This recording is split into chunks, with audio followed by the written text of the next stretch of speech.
It's May the 26th. But it's a timeless message for whoever's meant for. What about your friends? In the reverse. So that's a song. It's in the reverse because I just feel like fuck them. I don't know. It's a person or people who was supposed to be like friends. Like you really thought somebody was your best friend or friend or close to you. It could be family.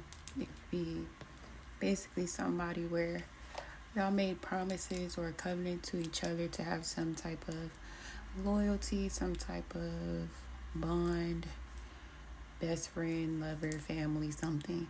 It's in the reverse, so I feel like he's saying fuck him. What's at the bottom? You're a witch, they said. Okay. So somebody who is close to you that is going around saying that you're a witch or some shit. You mean the world to me. But this is somebody who was in your face claiming you mean the world to them. Okay. So, yeah. It's giving Judas energy, obviously. Like, in that whole story. Somebody close went to people who already had a negative narrative about you, already wanted to hate on you, already wanted you gone. They basically joined a group of your haters and started going along with their narrative about you. So fuck them. This is just confirmation, clarity, communion, or closure for somebody. The next card is your family is not your family. I'm not talking about the whole family unless that applies to your situation. It is a general reading. But in general, I feel like it's somebody who presented themselves as family or a friend. Or so much of a friend that they're like family. Or maybe you have a child or children with them. Take it as how it applies. It's either someone or the whole thing. It's not who they say they are. This person desperately wanted to come into your house so they could take items for spell work or put something in your house. But it says, oh my gosh.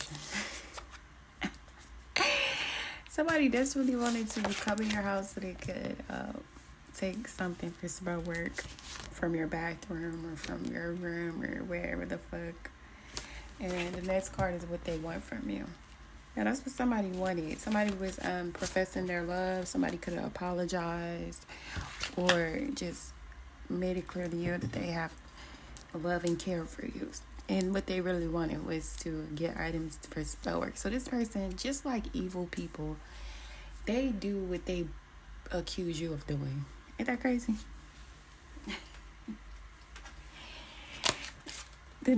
The card that fell on the floor, which is the last one. Well, not the last one, because it's one on top that makes sense.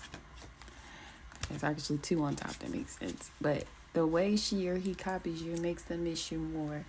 So like I said, this person connected with people who don't like you. Your ex or old friends or whatever the fuck. Everybody knows that this person is copying you. But the thing about your haters is they hate you so much that they will support anything that's against you, according to what the cards are saying. Karmic love language is hate. Okay. That's why when you get with somebody who is insecure, they'll like bring up people. They'll want you to talk bad about people because it makes them feel good. Like, if this is your ex or something, they have a person or people around them who only feel good about the connection if that person talks bad about you. Because that is their love language. Hey, they bond over hating you. Block this person. Somebody needs to get blocked that is not blocked on your phone. Or if you did block this person or the people involved, keep them blocked. But I feel like it's somebody involved that you still have unblocked that you need to block. Let me see.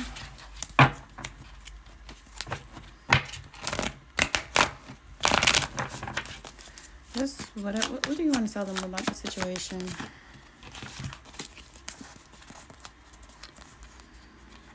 So,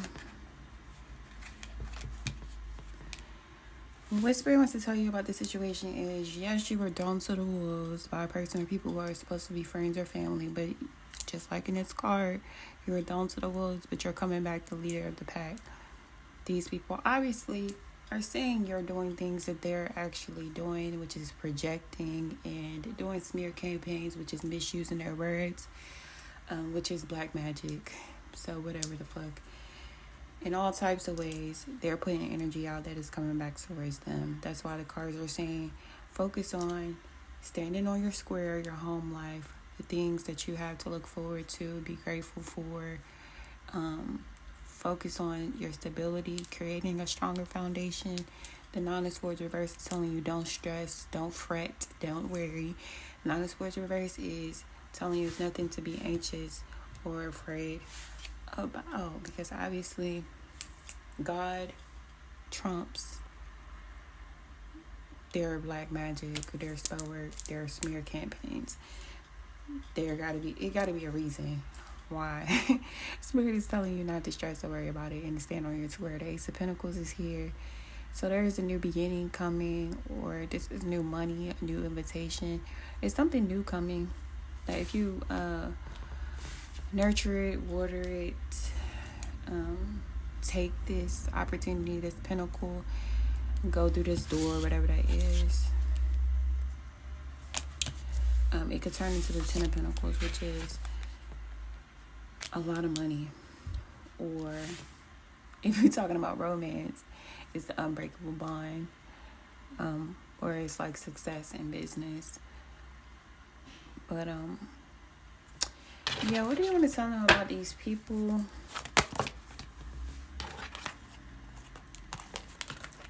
Four of Swords, Queen of Wands. So they're okay. It's saying you're healing from, or you've healed from something related to them. With the card saying walk away, you could have walked away from them, or you're being guided to. What's coming towards these people? Okay. According to what the cards is talking about, what is coming towards these people is some type of unavoidable permanent ending. This could be when it comes to them, when it comes to this group of unethical, deceitful people that they surround themselves with. Basically, with the Three of Cups reversed, a part of how they curse themselves is the people that they choose to associate with. It's very like dishonest, gossipy, hateful people. This is going along with the karmic love language is hate, bro. Like, look at them. And this is like your energy. Like, anyway, it shows they're not getting the celebration. Actually, they celebrated too soon. They celebrated being able to do something to you, or get away with something, or project something onto you, or create some type of negativity in your life. They celebrated too soon.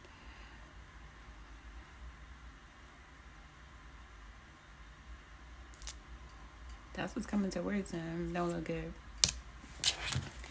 Something coming towards you in general. Six of Pentacles. That could be money, a gift. The Wheel of Fortune. Seven of Pentacles. What's next? Page of Wands. So what's coming towards you in general? You have the wheel shifted in your favor. You have destined and fated, good fortune, good luck, positive changes coming. Okay, you're getting good news about an investment. It shows your work, time, energy, investments. Whatever way you invested in something is paying off in the form of good news, because the wheel has shifted in your favor. The Page of Wands, you really could be getting some type of good news related to a child or children, or something that you see as exciting in general. But I don't know what else to tell y'all. What's the oracle message for them?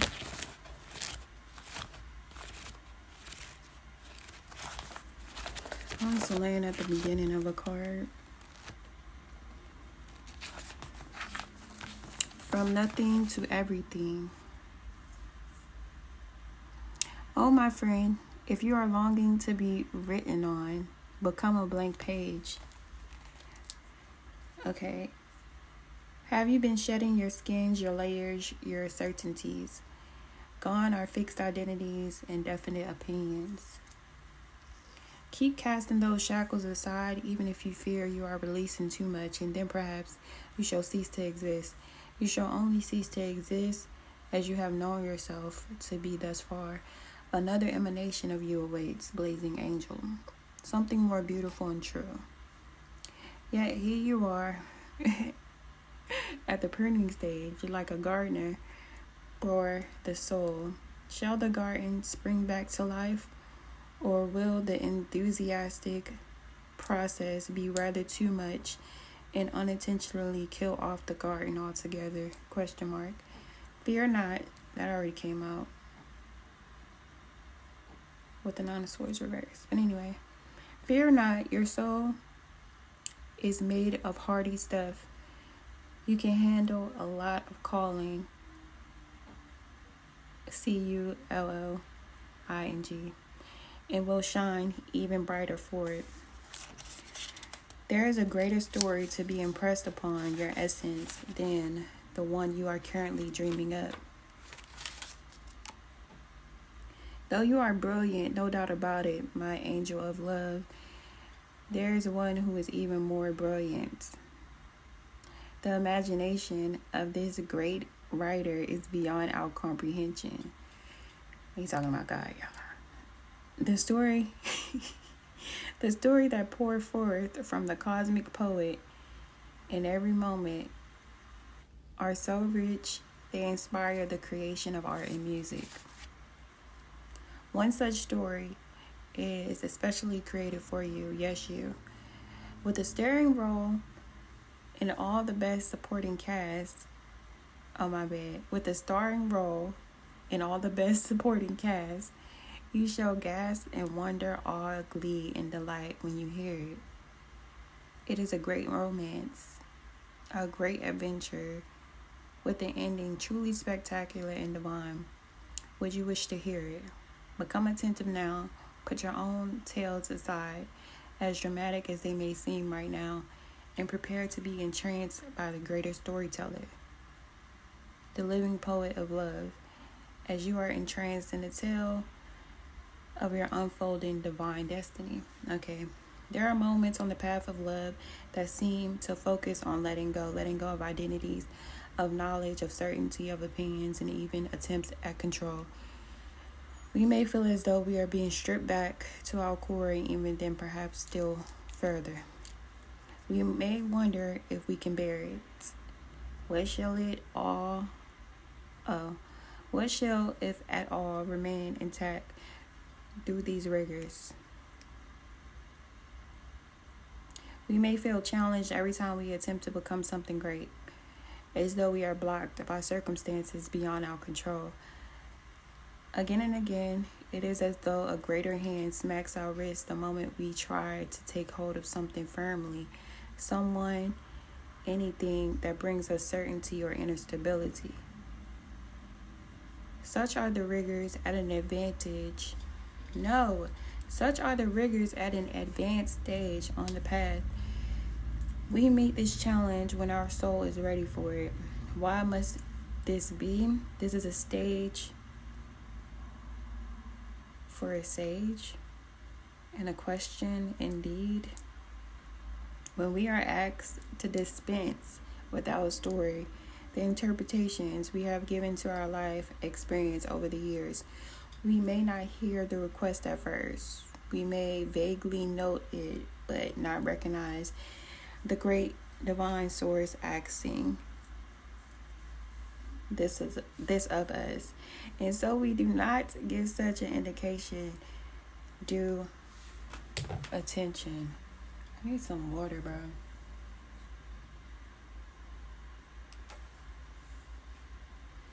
We may persist with spinning our own tales instead, or our mind may fancy instead to be a great wrangler of word, impressed with our own judgments and declarations, yet in the light of comparison with the divine tale for our soul, all our fancies shall pass away, revealed as very frail, like clouds dissipating in the sky. Perhaps we are graced with the realization there is so much more, or perhaps we still don't get the hint and move and struggle as we try to enact what we think our story should be. We may hit obstacle after obstacle and create even more terror in our storytelling.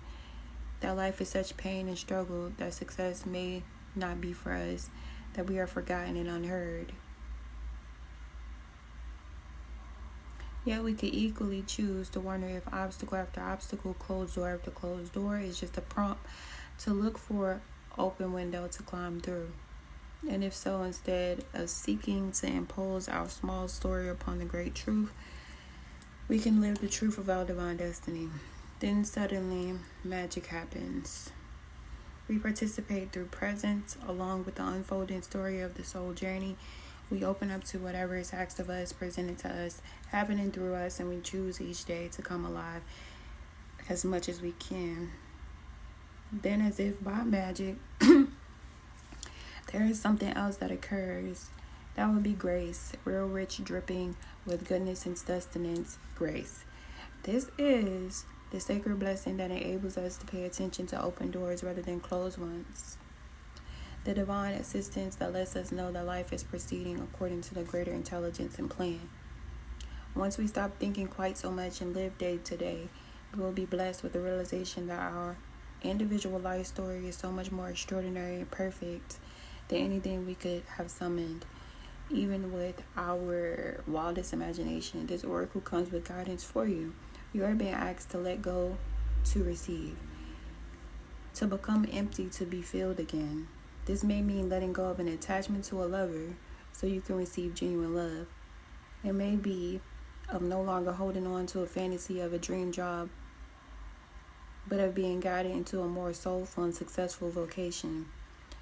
It may mean letting go of wishes of your body or health to be other than it is so you can simply get on with living each day, taking steps into wellness without thinking beyond one day at a time. It is the divine paradox that when you are asked to surrender a story, it is because reality is knocking at your door more often than not with a delivery of what we have been fantasizing about, but in the best way for us. The human experience of this paradox is that you may feel you are giving up hope, that your fantasy is dying. It may be very painful and bring much grief, but all that is dying is your attachment and opinion about how it must be. This needs to happen so that you can stop dreaming and start living. This is what is happening for you now. Do not fear any part of this process. Embrace it without expectation, with trust in your heart that the divine is simply guiding you from fantasy to fulfillment. So, I think you might have somebody unblocked because of some type of fantasy that it could actually be of a good family or a good friend one day or something, but no. And however else you took that is for you, whatever. Sacred honoring ritual, place your hands in prayer position and bow your head. Say it aloud, I choose to trust in the great genius unfolding in my life. I am giving thanks for the blessings of grace now flowing into my heart. I have no need to know. I trust in the perfection of my being unfolding with innate intelligence and wisdom. God, who loves me unconditionally, holds me in his protection, and I am accepting my destiny with a peaceful and trusting heart. Please help me to surrender any stories or attachments, any fantasies or fears that have held me back from living my heart's desires fully. I now choose unconditional trust and the loving genius of life to lead me into my fulfilled destiny. Now, so be it. Okay, you have completed the sacred honoring ritual. Oh shit. Thanks. Bye.